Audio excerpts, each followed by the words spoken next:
ಮಹೇಂದ್ರಗಿರಿ ಬೆಟ್ಟಗಳು ಇವು ಒಡಿಸ್ಸಾದಲ್ಲಿರುವಂತಹ ಬೆಟ್ಟಗಳಾಗಿವೆ. ಇವಾಗ ಏಕೆ ಸುದ್ದಿಯಲ್ಲಿವೆ ಎಂಬುದನ್ನು ತಿಳಿದುಕೊಳ್ಳೋಣ.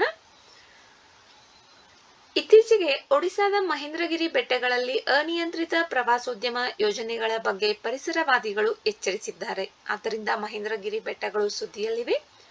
ಇವು ಪೂರ್ವ ಘಟ್ಟಗಳ ಮಧ್ಯಭಾಗದಲ್ಲಿ ಒಡಿಸ್ಸಾದ ಗಜಪತಿ ಜಿಲ್ಲೆಯಲ್ಲಿವೆ. ಈ ಬೆಟ್ಟಗಳ ಶ್ರೀಮಂತ ಸಸ್ಯ ಮತ್ತು ಪ್ರಾಣಿಗಳ ಕಾರಣದಿಂದಾಗಿ 2022ರಲ್ಲಿ ಮಹೇಂದ್ರಗಿರಿ ಬೆಟ್ಟಗಳನ್ನು ಜೀವ ವೈವಿಧ್ಯ ಪರಂಪರೆಯ ತಾಣವೆಂದು ಘೋಷಿಸಲಾಯಿತು.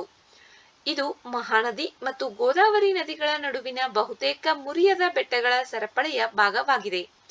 ಇದು ಪೂರ್ವ ಘಟ್ಟಗಳ ನಡುವೆ ಸಮುದ್ರ ಮಟ್ಟದಿಂದ 1501 ಮೀಟರ್ ಎತ್ತರದಲ್ಲಿದೆ. ಇದು ಸೌರ ಮತ್ತು ಕೊಂದ್ ಬುಡಕಟ್ಟು ಜನಾಂಗದವರಿಗೆ ನೆಲೆಯಾಗಿದೆ.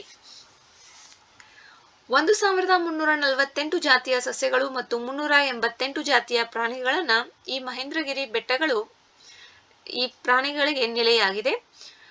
ಈ ಪ್ರದೇಶದ ಪ್ರಮುಖ ನದಿ ಮಹೇಂದ್ರತನಯ. ಇದು ಮಹೇಂದ್ರಗಿರಿ ಬೆಟ್ಟದ ತುದಿಯಿಂದ ಹುಟ್ಟುತ್ತದೆ.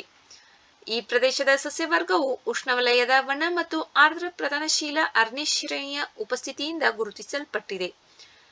ಈ ಬೆಟ್ಟದ ಪ್ರಮುಖ ಶಿಲೆಗಳ ಪ್ರಕಾರಗಳು ಗ್ರಾನೈಟ್, ಚಾರ್ನೋಕೈಟ್, ಕೊಂಡಲೈಟ್, ಒಳನುಗ್ಗುವ ಚರ್ಟ್, ಚಾಲ್ಸೆಡೋನಿ, ಸ್ಫಟಿಕ ಮತ್ತು ಒಪೈಕ್ 2 ರೂಪಗಳ ಸ್ಫಟಿಕ ಶಿಲೆಗಳನ್ನು ಹೊಂದಿವೆ.